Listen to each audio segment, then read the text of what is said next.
mine, as you can see, is in Spanish. Because I've given it to other people. And I also need to thank Eros there who sat with me over lunch and filled in the gaps. Because I tend to take whole presentations and then add new things in as I listen to what's going on. So you've got an English-Spanish presentation today. Our country isn't as old as yours. We were first colonized in 1652.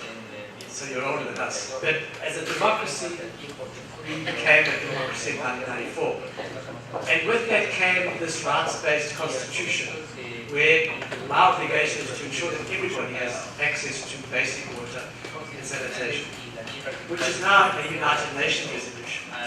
So you also have to do the same thing. So when I heard I think the chairman of the board saying that you have to provide water to everybody, I think that's becoming an international requirement. And we also get taken to court by people who think that they can have water today.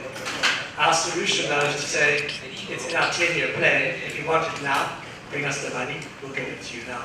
Then they disappear for 10 years until it's in our plan.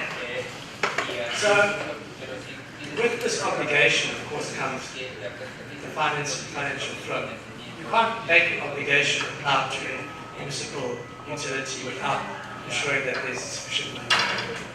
So in our case, where people have a right to basic water, the government has to provide a subsidy for the poor to receive that right. Now, I thought I'd better show you where Durban is. So this is a photograph of our city. Let me get this pointed to.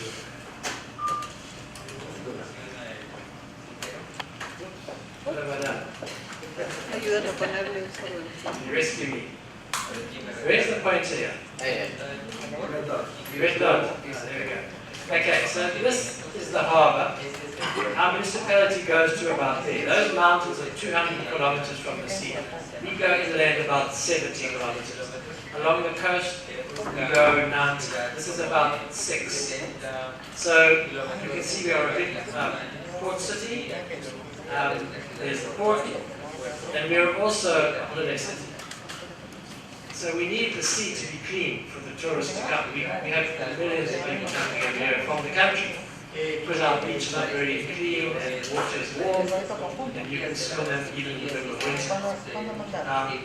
But if you go 5 kilometers away, left the other side of that hill, we have people living in shacks. And they grew as a result of the change in our politics. Because in the days of apartheid, which means keeping people apart, the white people lived in the middle of the city and the black people lived on the edge. When the law changed, they said, here we come, picked up their houses and they moved. So we had huge migrations of people over a very short period of time into the centre of town. And these kinds of settlements developed. Now, I have 500, every year we photograph our municipality. So we can see where's development taking place. We also know where all the water mains are, where the meters are. So we can work out who's got water and who hasn't. Now, if you look at this here, this is a shopping centre.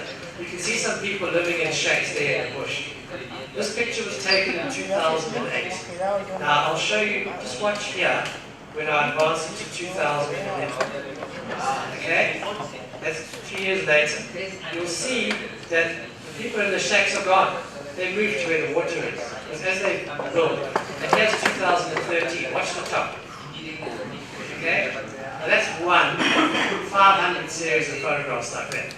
And that's what leads to this movement of people into town. Now that's in town, right? If I go into the rural area, this is part of our municipality. You can see here houses. Right? Notice we have rocks on our hills. Not like Viva where you have rocks on your hills. We have trees and minerals. Now, there's zooming in. If you look, every one of these houses has a toilet. There's a toilet there, toilet there, toilet there.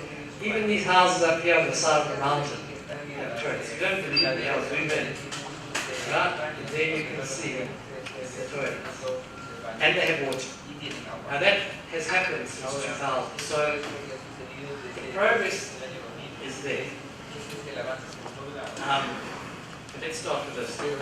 I've said we're a green part of the world, right? But South Africa as a whole is water stressed. And Juan Carlos yesterday showed a picture of water availability in the world and said that Lima was water stressed, right?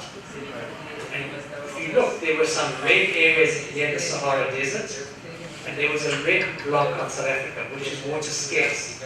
And most of South Africa is also a desert. So in a way, we're very similar to Lima. Though you wouldn't think about looking at Durban, where we have more than a meter of rain falling every year.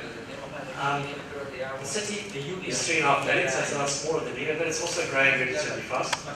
We have high levels of poverty. 40% of the people earn less than $2 a day. And we have this immigrant migration that is a result of apartheid and people looking for jobs over time. And so we talk about this phenomenon of the city of 3.1 million. Now, when Julius was trying to translate that for me, we had some fun. So what does this 3.1 million mean? It means that 1 million people had no service in 2000. Their water came from the river, and the toilet was the bush. That was it. That was a direct result of apartheid. 1 million people lived in dormitory towns around the central core. They had been ignored by the government for 25 years.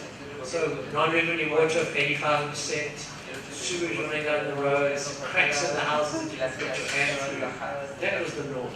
And then 1 million people lived in that central Durban part that I showed you around the harbour and East Rand, where they could have been in New York or London, first world states. And the migration, of course, added to the 3 million people to get us to the 3.5 million that we have now. Now, right, I seem to have got ahead of myself. Okay. This is a comment on the service that people want choices. You can't say to somebody, you can have any toilet you like so long as it's a flushing toilet, and you have to pay so many $100,000. We need to ensure that people have choices. We also need to make sure that the sanitation provision and the water provision balance. In the early days when we just provided water to communities and didn't provide sanitation, that's what we did, that's the mistake we made. Because politically, politicians said people want water, provide water, you lay pumps. It's very easy to connect communities to water. If you lay a 50 millimeter pipe, you can supply a family with 300 liters a day of water, easily.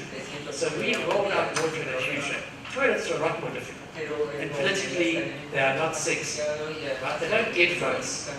And so we went with the flow and didn't do anything about sanitation, hygiene, education, or toilets. And so in 2002, we had a cholera outbreak, which was really a shock to all of us. In South Africa, had a cholera outbreak.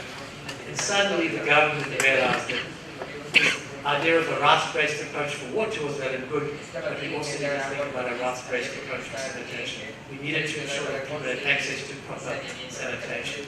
And that led to this dramatic shift in the way that we worked as a country. So, right, let me get on to this water. Just to tell you what we did. In the years since 2000, we've connected 1.3 million people to water. And we've connected since about 2004, 700,000 people to sanitation. So we've made significant advances. And as you can see, the sanitation lags on water because it took a while to get going. Now, here's the water levels of service. I make this comment about tankers. We use water tankers as an absolute last resort. I was interested in what Gustavo's figures. You use more than that. But in our city, it costs me more than twice. Depends on the distance. But as an average, if I deliver water, what it costs me to deliver water to a house through pipe is half what it costs to deliver water to a tanker. So I try and avoid tankers. In English we say like the plague, right? You just don't want to go near tankers. Though I have tankers, because there are areas still that don't have water. And you can drink the water out of the tap, out of any tap in Durban. Quite safe. It's treated, the water that I drink in my house is the same as the water that the poorest person in the city drinks. in the most remote rural area. I can go there quite confidently with the tanker because it's the same quality of water. When you start using tankers, you get all the problems of your food. Was the tanker clean? Where did it get the water from? What's it been doing? People start overcharging because now there's no way of controlling. Whereas if you retain the control, then you can ensure that the house is going on. So the basic service is this one of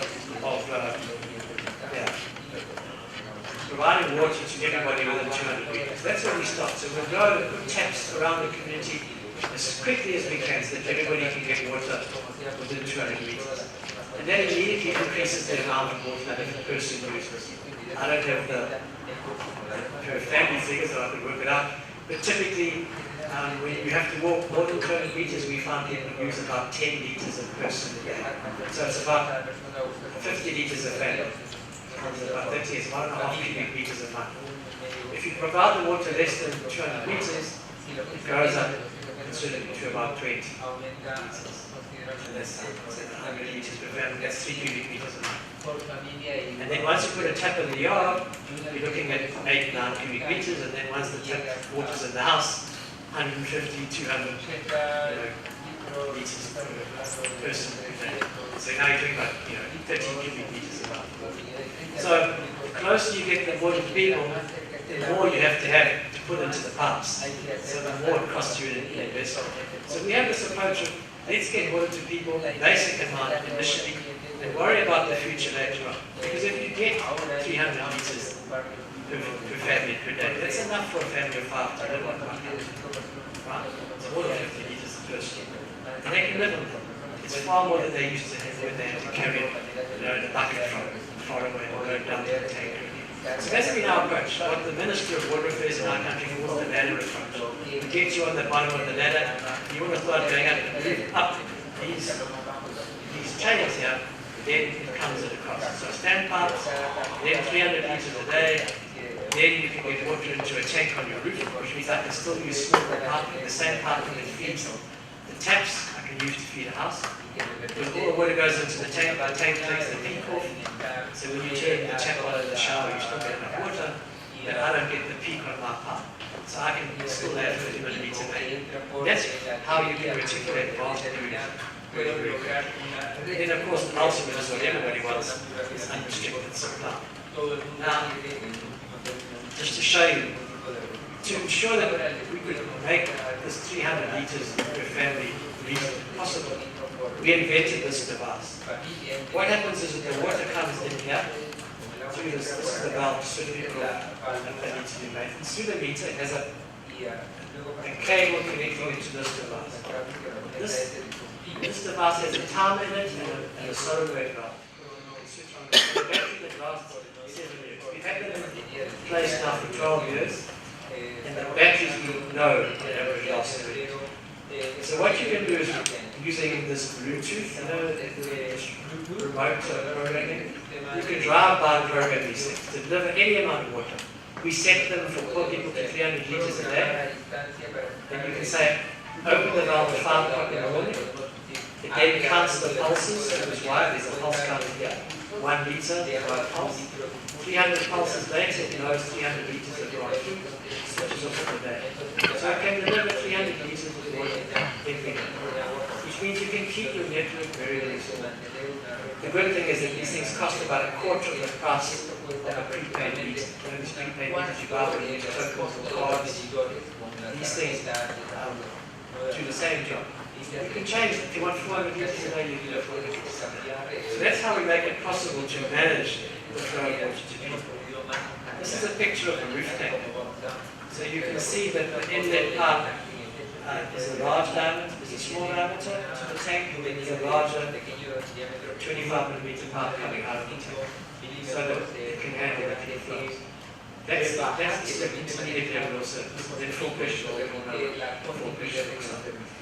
To balance the water options with the sanitation option, we start in those dense shack areas building what we call communal toilets. I'll show you some pictures of those just now. The key difference is that we maintain them with toilet attendants.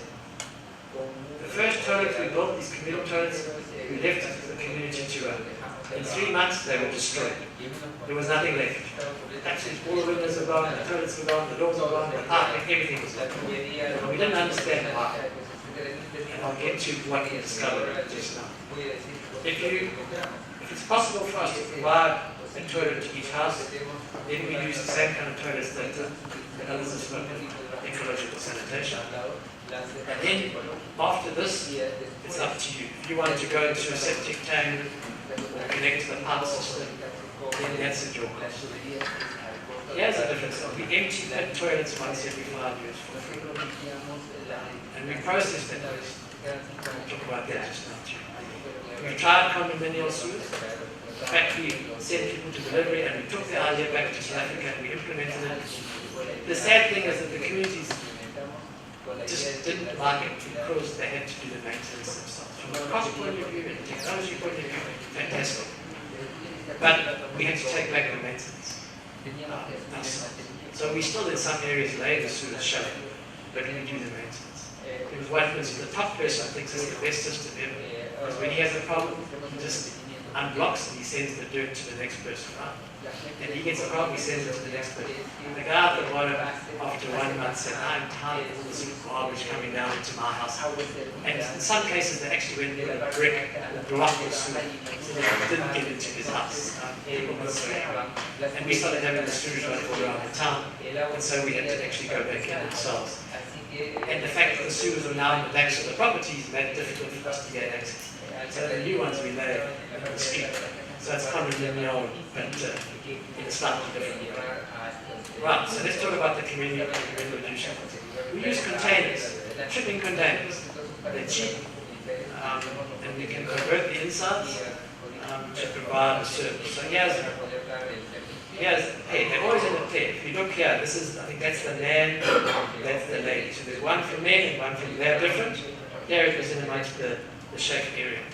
We'll also notice that inside, they look quite good.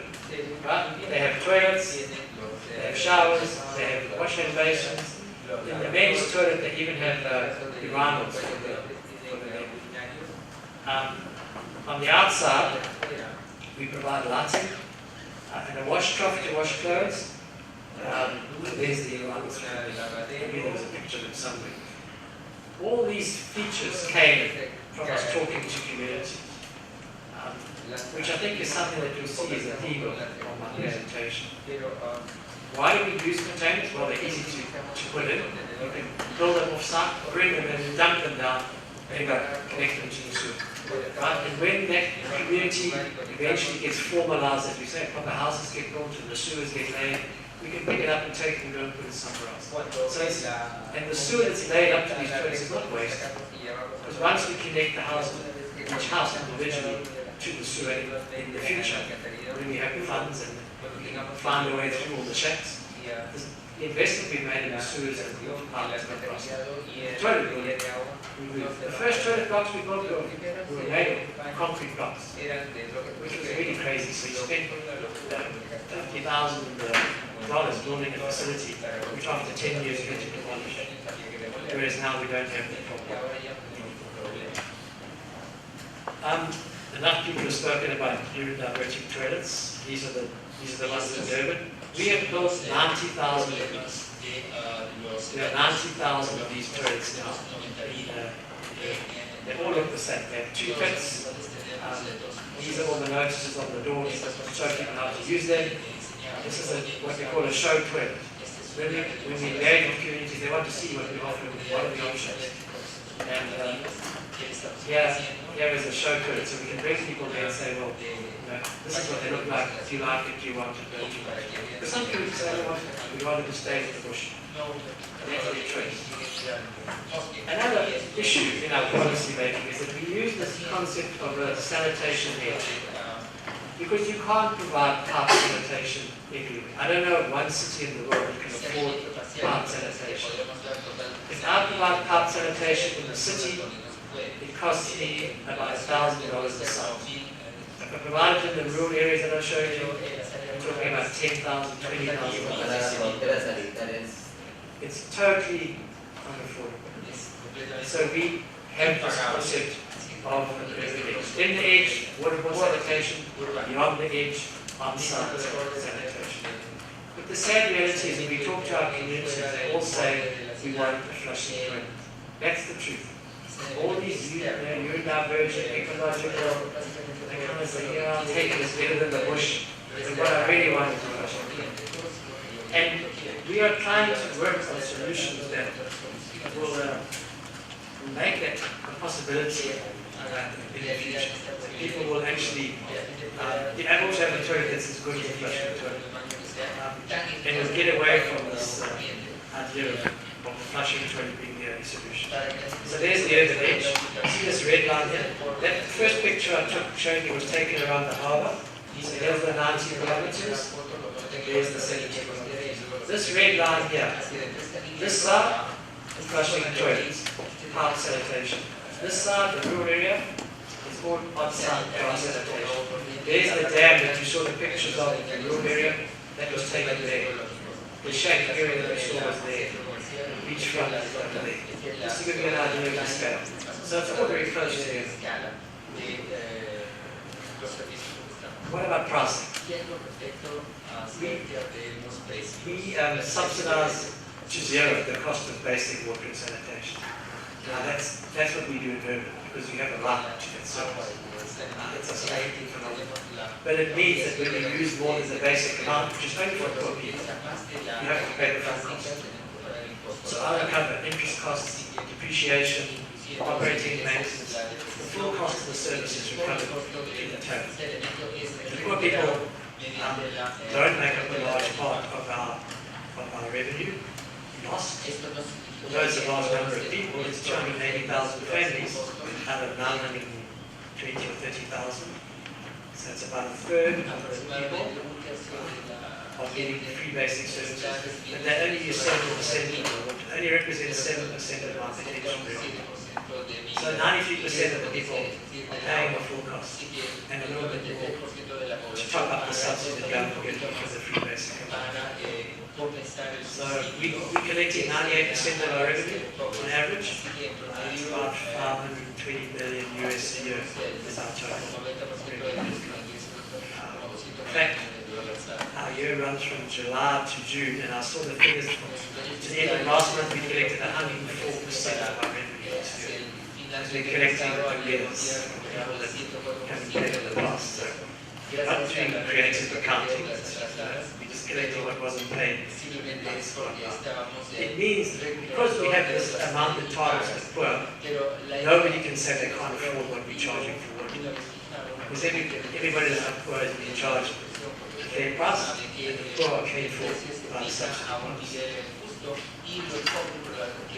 Right, I've spoken a lot about communication. We really do support this idea of communication, and not in the way of us telling communities what's going to happen. It is a dialogue, it's a two-way process. When we go to great lengths to talk to our people, we meet with our communities 4 times a year. We have 19 groups. We've segmented the market into 19 groups. We meet with the 19 groups, people living with disabilities, people living in shack areas, people living in wealthy areas, people living in rural areas, people living in poor townships. We talk to them about our policy. What are we doing right? What are we doing wrong? We talk to them about new ideas so that we can get some kind of feedback to take to the political leadership to say, this is what our customers like about the policies, and this is what they don't like about the policies. I remember when we first did it, our staff came back to me and said, we don't want to do this ever again. These people are so rude. They swore at us, they told us we were idiots. And I said, well, at least we now know what they think. But why are they thinking? What is the reason? You know, there were 2 reasons. One was that we hadn't actually communicated our policy. They were criticizing us unfairly because they didn't actually know what the policies were. And other opportunists had been twisting the policies to suit their political objectives. Once people understood the policies, even the councillors who voted, some of them didn't realize what they'd voted for. When they heard the policy, this is a great policy. When they came in, they were very nervous about us talking about policy. And communities started to now understand what we promised them. So when they phoned us to complain about something, it was, I know you said you will fix a leak in 24 hours. It's now 25 hours and you haven't come. What's going on? Or I know you will send a tanker within 6 hours of the water out. The tanker hasn't come. So you don't have to explain that much. You just have to deal with the problem, which is affecting us. So now, thankfully, people don't criticize us unfairly. That's the one thing. The other thing is that some of our policies were wrong and needed to be changed. And so we had to change it.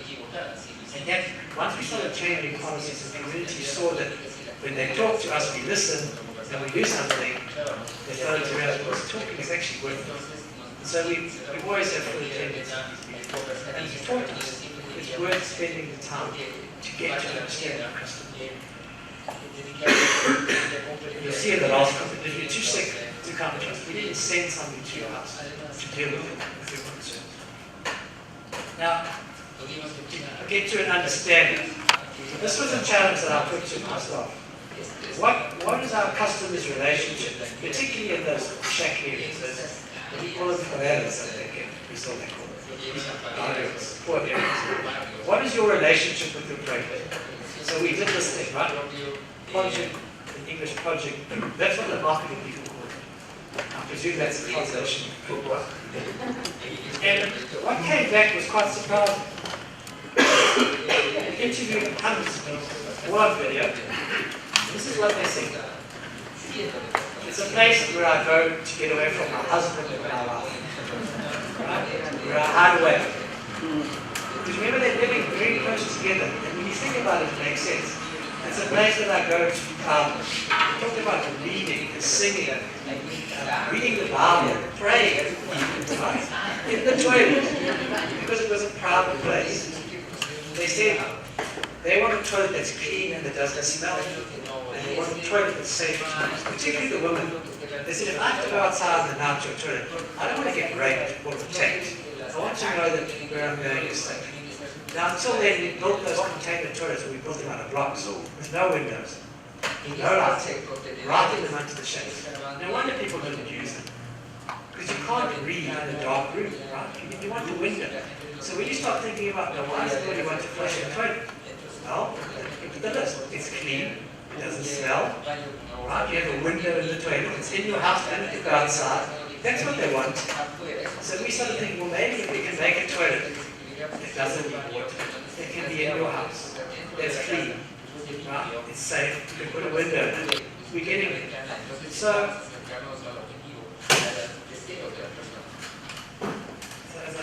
let me just get on. What's the thing that moving? Sorry, I'm going too far. Right, so there's what I've just said, right? But that's not the end of the story. We decided, let's try and investigate whether we can make this new toilet that we have, this toilet that meets those needs. Now, you've heard of Bill Gates, right? The wealthiest man in the world. He invests a lot of money in sanitation. And in fact, right now, he's working with us and a number of other people on what he calls reinventing the toilet. So although we use urine diverting toilets, and people say 85% of the time, 85% of the people have said that it's improved their life. But only 30% of them say it's what they really want. So that's what you call encouraging purpose, right? I'm using it, but I don't really want it. I prefer flushing the toilet. So the usage is high. We have 20% or 18% who also use the toilet as a storeroom, or take the door off and put it on their house. We go and say, why do you take the door off? Well, the door you put on the toilet is far better than the door in my shack. So I put it in my shack. And the roof on this toilet is far safer. It leaks far less. We have rain in it, right? It leaks far less than my house. So I put my valuable food and grain in the toilet. Makes sense, it's logical. Right? They see that more important than having a safe, clean toilet. So we're trying to reinvent the toilet, which is what this said, right? Through cooperation with others. So we're looking at technology to recover nutrients. We already have them. In Durban, if you come to my customer services centre, the urine is recovered from all my staff.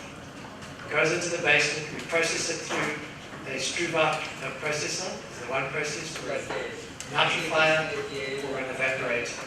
On my desk I have a bottle of phosphorus. from the urine from our stuff. They don't like it, yes, but it's there to make a point. There are nutrients in your urine. And if you can recover the nutrients, it doesn't look like urine. So you can put it on your parts. It's the same phosphorus as you get if you went dug it out of a mine.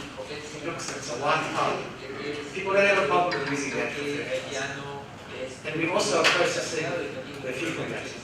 Now, I think there's a diagram. Here's an indication of the toilet in the future.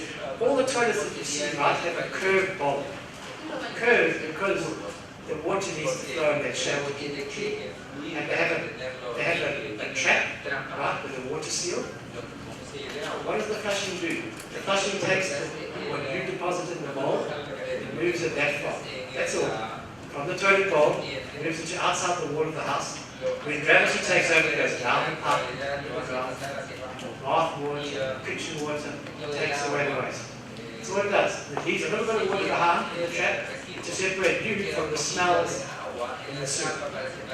So we thought we can replace the water trap with some kind of mechanical device, whether it's a rotating cylinder or two flaps, and make it when you sit on the seat, it's spring loaded. So when you sit on the seat, you open the flap, open the top one, shut the bottom one, so you separate from the pipe. Do whatever you're doing. When you stand up, the top one shuts, the bottom one opens, and the waste goes away. And now you've got the problem of a dry system. What do you do with the waste? So we have coatings on the sides of the toilet that repel our waste. It doesn't stick, it slides off like Teflon. It's gone. So there's no smell. We actually have 6 coatings on test right now that the gates people have produced. So what maybe in 2 or 3 years' time you have a toilet that has straight sides, no shaping. You won't even have to push a button, you sit on the toilet, it activates the flushing mechanism. You stand up, you look at the toilet, there's nothing to see. The waste is gone. There's no smell, it's dry, we can put these in our house with the window. Then I can legislate that everybody has this toilet. Now it's not one level of service for the rich, the other for the poor. But now I can cut our water consumption in the house by 30%. Because 30% of the water in the house is used to flush the toilet. That's how much you use. 30% of your in-house consumption just flushes the toilet. So imagine how much more water I would have available to meet the needs of the rapidly inward moving people. And the water bills of everybody will go down, and I'll have happy customers. I'm going to end, before that lady comes and tells me to stop, with some pictures. This is real, this is happening now. This is a picture of the toilets that she comes. This is a picture of the toilets that we empty. You can see all the rags. That's from the women managing their menstrual cycle. The poor people use rags to stem the blood flow. But mixed in with that, what comes out of the pits is fecal matter, fecal sludge, right? A mixture of urine and feces in a normal pit toilet, and in a dry toilet it's the dry material. We take that, put it into this machine, it processes 12 tons of sludge a day. It goes from there, we push it through some extruders. If you look back here, you can see, you see down here, there are 2 motors that drive like Archimedes screws. So when you put the waste in, it's like a mincing machine. There's a mincer. It pushes the sludge and the rags and the buckets and the sheep's heads and everything through the cylinder. The sludge comes out through holes, like a mincing machine. That's a very nice mincing machine. The garbage comes out the back. We can just put that in packets and send it off. The sludge then goes through this heating machine. It's run by a diesel generator, so the heat from the exhaust and the electricity from the generator powers ultraviolet lights, which in this process on a conveyor belt heats the sludge. Out the other end is the conveyor belt. Come these pellets, which are put through about 125 to 140 degrees centigrade for 8 minutes. It kills every pathogen. It breaks down the antibiotics. We have a lot of HIV/AIDS, a high load of antibiotics. Breaks down the hormones, the birth control stuff, all of that stuff. All those chains are broken down. We've had pathologists look at this stuff, and it's totally safe. Now it doesn't look like sludge. The urine is now being converted into a powder, and the fecal sludge is being converted into dry pellets. If you put them into white bags, you can sell it as ecological fertilizer. So the future is close. Hopefully soon we'll have a toilet that doesn't need any water, that works as well as a flushing toilet. We can then forget Queen Victoria's toilet from 1860 and move into the 21st century. Save a lot of water. Provide the same kind of service to poor and rich. So I guess what I'm saying to you is, don't invest too much money in a lot of pumps and stuff. Remember the cell phone syndrome, right? Europe invested billions in cables for phones, landlines. Africa had 10% coverage of phones. In 10 years, when cell phone, mobile phone masts came in 10 years, Africa was covered in 3 and 4G cell phone technology, mobile phone technology. They left Europe. Europe still sits with that huge investment in wires. In Africa, South America, I guess it's that we have very few wires. Now you can use your mobile phone to transfer money and also that. Europeans are still catching up with the rest of us. Same with sanitation. Maybe you won't need 100 millimeter sewage, you only need 15 millimeter sewage. You won't need to carry large amounts of water. So don't rush off to something that none of us can afford. If there's one message I can give, we're not going there, we're sticking with our policy of waterborne where it's very dense and we can afford it, dry when we can't. And our aim in the next 10 years is to have everybody in our sanitation. That's the way of the future. Just like mobile phones, the way of the future for telephony. Just like these iPhones and Samsung phones are the way of the future for telephones. That's where we're going. It's easy to talk, right? I've told you some nice stories. If you really want to sit in your own house, I suggest you come just come and see in Durban what goes on. Draw your own conclusions. See all these things. See the 90,000 toilets. See these machines in action. This has been such a success, we call it 3 to process all the waste. Because we only emptied 40,000 toilets in the first 5-year cycle. We're now getting up to 130,000. The 90,000 we built, the new ones cost 40,000 we have. So we need three times as much processing capacity. Sustainable agriculture, people can feed themselves, and we can afford the technology. Thank you very much.